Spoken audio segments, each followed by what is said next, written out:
देखिए, पाकिस्तान में आतंक और सियासत के रिश्ते पर एक बार फिर गंभीर सवाल खड़े हो गए हैं। लश्कर ए तैयबा और पीएमएल से जुड़े कमांडर नदीम अवाना के एक पॉडकास्ट में कई बड़े चौंकाने वाले खुलासे हुए।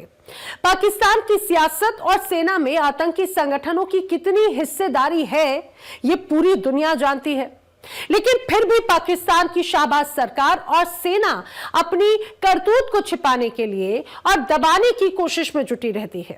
अब खुद आतंकी ये कबूल कर रहे हैं और इशारा कर रहे हैं कि उनकी सरकार के सामने वो खुलेआम खुद को कैसे मजबूत कर रहे हैं। देखिए रिपोर्ट।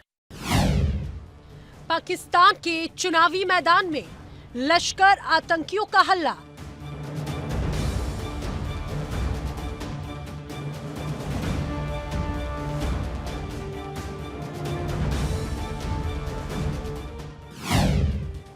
पांच 500 से ज्यादा लश्कर के कमांडर्स ने लड़ा चुनाव।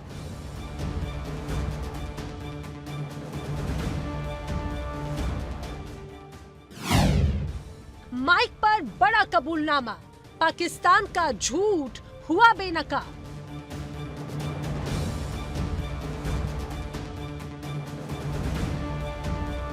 पाकिस्तान अपने एक और झूठ के साथ दुनिया के सामने बेनकाब हो चुका है। पाकिस्तान की सियासत और सेना में आतंकी संगठनों की कितनी हिस्सेदारी है, ये तो पूरी दुनिया जानती है। लेकिन फिर भी पाकिस्तान की शाहबाज सरकार और सेना अपनी करतूतों को छिपाने और दबाने की कोशिश में जुटी रहती है।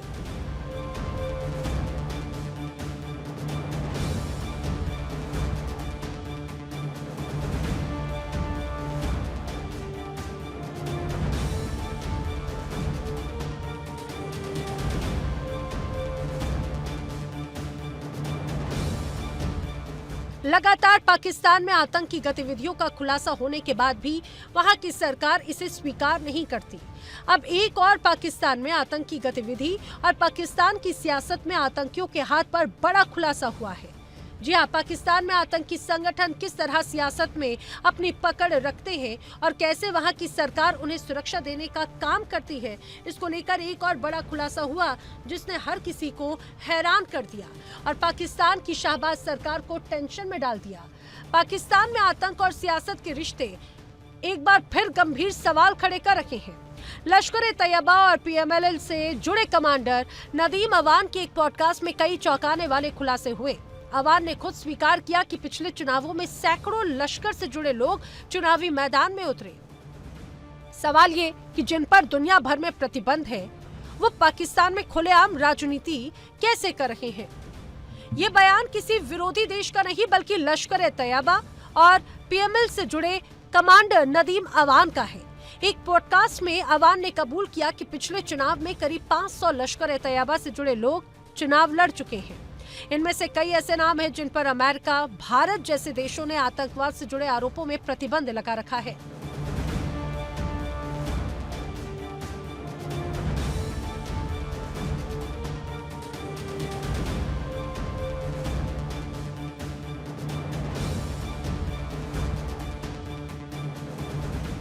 कबूलनामे के अनुसार पाकिस्तान में इन लोगों के खिलाफ ना तो एफआईआर दर्ज है और ना ही कोई आपराधिक मुकदमा।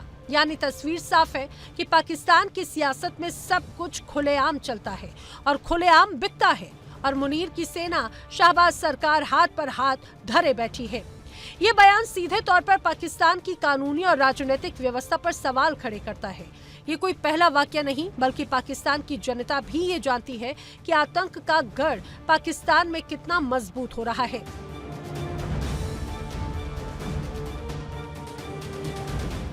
पाकिस्तानियों को किससे आज़ादी चाहिए? क्या हम 78 ईयर से आज़ाद नहीं है? और चलिए अपनी आज़ादी की भी बात छोड़ें, हम तो खुद गुलाम कौम है। हर पाकिस्तानी नौजवान ये कहता है कि हम गुलाम हैं। तो हमने कश्मीर को आज़ाद करवा के क्या करना है? हम तो आज़ाद कश्मीर को, पंजाब को, सिंध को, गिलगित बल्दिस्तान को उनके राइट्स नहीं दे पा रहे। पाकिस्तान के अंदर जब आज़ादी की बात होती है तो वो आज़ादी IMF की आज़ादी है, वो FATF की आज़ादी है कि जो दुनिया के ममालिक हमारे ऊपर माशी पाबंदियाँ लगाते हैं, सियासी पाबंदियाँ लगाते हैं, हमें जो है डेमोक्रेसी खुली नहीं करने देते, ये उस आज़ादी की हम बात करते हैं, ना कि ये आज़ादी के हमारे ऊपर जो मुसलमान हुक्मरान है वो हुक्मरानी ना करें। तो हम तो इस्लाम तो बड़ा क्लियरली वो तो इसको रिकॉग्नाइज करता है कि आप अपनी इबादत गाहों को अंदर कोई भी दुनिया का मजहब जो इबादत कर सकता है, आज़ादी के साथ कर सकता है। इसलिए मुसलमान खुले दिल का मुजाहरा करते हैं। अब सवाल ये है कि हमारे माथों पे सो कॉल्ड ये लेबल लगा दिया गया है कि पाकिस्तान एक दहशतगर्द मुल्क है, जिसकी वजह से कई ममालिक जो हैं हमसे कट ऑफ हो गए हैं, हमारे मुल्क में इन्वेस्टमेंट नहीं आ रही। इंडिया हमारे साथ इसी बात पे ताल्लुका जो है वो नॉर्मलाइज करने को तैयार नहीं, क्योंकि पाकिस्तान उनके बकौल दहशतगर्दों को पनाह देता है, उन्हें परवान चढ़ाता है। लिहाजा इंडिया एक ऐसे मुल्क के साथ बैठ के टेबल टॉक नहीं कर सकता जो दहशतगर्दों को सपोर्ट करे। बहुत सारे जो यहाँ पे होते हैं मामलात हम नहीं बात कर सकते और ना ही हमारा मीडिया खुल के बताता है। तो ये जो प्रोपेगेशन वार होती है, इसके अंदर हम उनको जो अपने आप को डिफेंड ही नहीं कर रहे होते। तो हमारा मीडिया चूँकि एक बेसिकली कंट्रोल्ड है वहाँ पे IMF से या अमेरिका से। पॉडकास्ट में कही गई ये बातें पाकिस्तान में आतंक और राजनीति के रिश्ते पर नई बहस छिड़ रही है, लेकिन ये पाकिस्तान में काफी आम बात है। पहलगाम में हुए आतंकी हमले का मास्टरमाइंड सैफुल्लाह कसूरी है।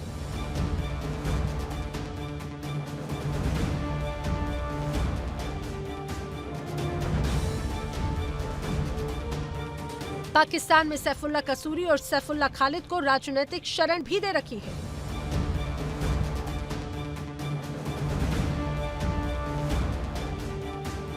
सैफुल्लाह कसूरी कई बार राजनीतिक रैलियों में मंच साझा करता दिखाई दिया। सैफुल्लाह की रैली पाकिस्तान मार्कजी मुस्लिम लीग PMML द्वारा आयोजित की गई थी, जो पाकिस्तान के परमाणु परीक्षणों की वर्षगांठ के मौके पर हुई थी, जिसके बाद सवाल भी खड़े हुए थे।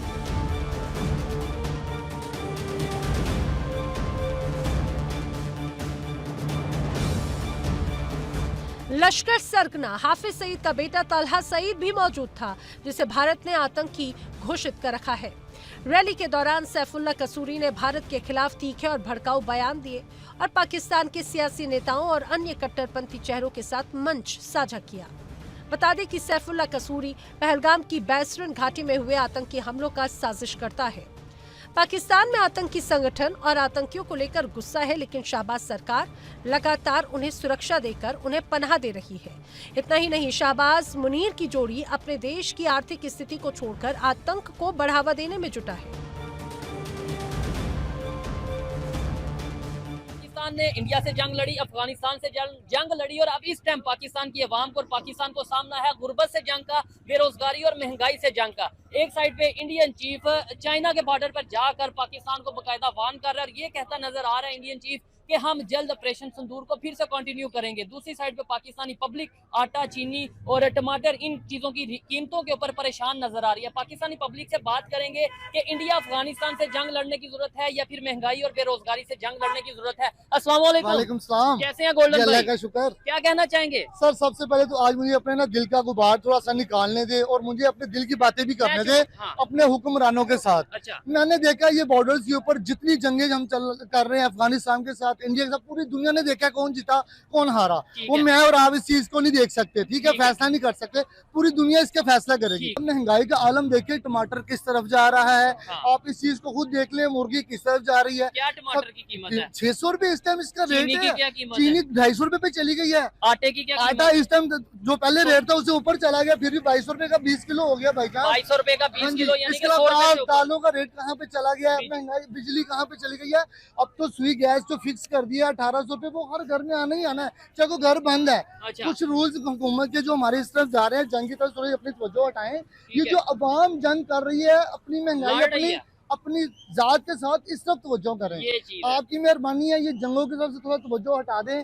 मैं लड़ांगा और मेरे नाल इन चीजों को आप मुझे बताएं, बेरोजगारी और गुर्बत से पाकिस्तान में कितने लोग मार रहे हैं डेली बेस पे, कितने लोग परेशान हैं? आप देख लें, कराची को उठा कर देख लें, लाहौर को, मैं बड़े शहरों की बात करूंगा। इस टाइम जो मैंने रिसेंटली इसका सर्वे देखा है, जो पिछले साल से अब गुर्बत की थोड़ी सी शरह बढ़ गई है। मैं कोई हवा में बात नहीं कर रहा, मेरा दिल रोता है इस चीज के ऊपर। क्यों कि पाकिस्तान की अवाम एक एक चीज, मैं हूँ एक आम आदमी, ये जितने लोग खड़े यहाँ पे इस चीज को देख रहे हैं, और ये सारे एक दिहाड़ीदार बंदे हैं, इनको कैसे 1000 रुपए 1200 रुपए कमाने वाला बंदा कैसे इस चीज को सरवाइव करेगा। हुकूमत को इसके ऊपर एक पॉलिसी बनानी चाहिए। आज तक मैंने कुछ सुना नहीं है कि आज बेरोजगार और जितने भी लोग हमारे गुर्बत की के नीचे हैं, आज इनके मुतालिक मीटिंग है। आज हम बैठे हैं इन सर जोड़ के, इनको लेके, इस गुर्बत की जंग के खिलाफ आज हम बैठे हैं। कहाँ पे बैठे हैं, मुझे दिखाएं। क्या बात मेरा है। इस चीज के ऊपर आप लोगों के हुक्मरानों के साथ मेरी डिमांड है, क्यों, मैं इधर का शहरी हूँ। कि माने तो फिर जब गुर्बत से जंग जीते हैं। देखिए ना, अब 72 साल 74 साल 76 साल हो गए हमें, गुर्बत की लकीर से नीचे, जो नीचे गया वो नीचे ही है, वो दोबारा उठ के ऊपर आता मैंने नहीं देखा। ठीक और है। काइंडली कोई इस तरह की पॉलिसी, कोई इस तरह के पॉलिसी मेकर होने चाहिए जो आपको पॉलिसी दे के, या जो नीचे से उठ के ऊपर भी आ सके। आपने देखा होगा अमेरिका हो गया, चाइना हो गया, या दूसरे जो कंट्री डेवलपमेंट की तरफ जा रही है, डेवलप हो चुके हैं, वो ये ऐसे जंगों में इन्वॉल्व होते हैं, वो पैसे देते हैं किसी कंट्री को, जाओ जाओ यार मेरी जाके जंग लड़ाओ, मेरे हिस्से की जंग आप लड़ाओ, ये लो वेपन, ये लो पैसे। हम हमेशा जंग में खुद डायरेक्ट इन्वॉल्व हो जाते हैं। बात आपकी ठीक है, लेकिन किसी हद तक ये देख लें, जंग में इन्वॉल्व होना भी पड़ता है। हाँ, अब दुश्मन अपना- आपको डायरेक्ट, अगर आपको अब देखिए वो ऑपरेशन सिंदूर दूसरे की बात कर रहे हैं, ठीक अब है। उसके लिए हमें अलर्ट तो होना चाहिए ना। वो टेक्नोलॉजी पे वो भी work कर रहे हैं। टेक्नोलॉजी, हम भी टेक्नोलॉजी पे भी खेल रहे हैं, अल्हम्दुलिल्लाह हमारी टेक्नोलॉजी कम नहीं है चौधरी साहब। ठीक है। लेकिन मैं चाइना के साथ मिलके। चाइना के साथ अल्हम्दुलिल्लाह हमारा जो शराकतदारी बरसों से चल रही है,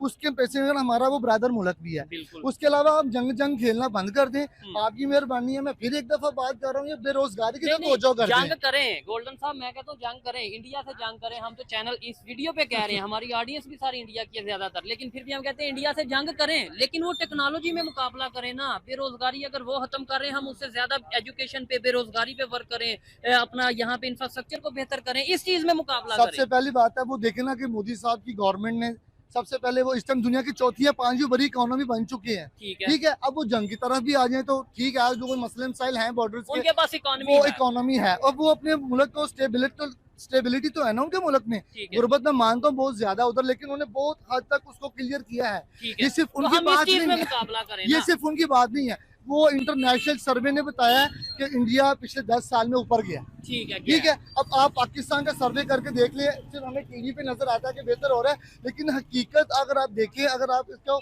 रूह से इसकी तवज्जो करें, तो मेरा ख्याल है ऊपर कहाँ गया है।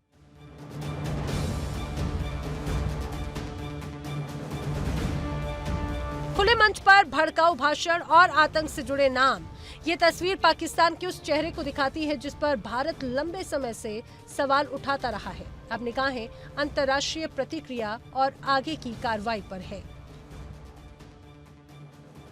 Bureau report, India daily.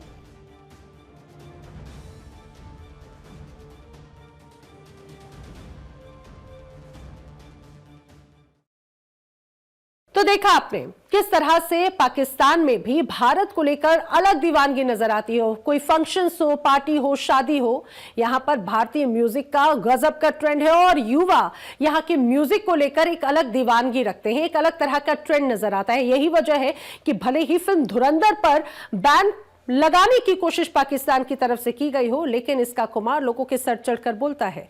लेकिन एक और बड़ी बात पाकिस्तान का वही नापाक चेहरा उजागर करता है, जहां पर वहां की आवाम तो परेशान है, लेकिन पाकिस्तान कैसे आतंकियों को बढ़ावा देता है, कैसे उन्हें एक तरह से प्रोटेक्ट करता है कि वहां की असेंबलीज में भी दहशतगर्द मौजूद है, क्योंकि चुनाव लड़ने को वो पूरी तरह से स्वतंत्र है। आज नापाक में फिलहाल इतना ही, लेकिन देश दुनिया की तमाम खबरें आगे भी जारी हैं। दीजिए इजाजत, नमस्कार।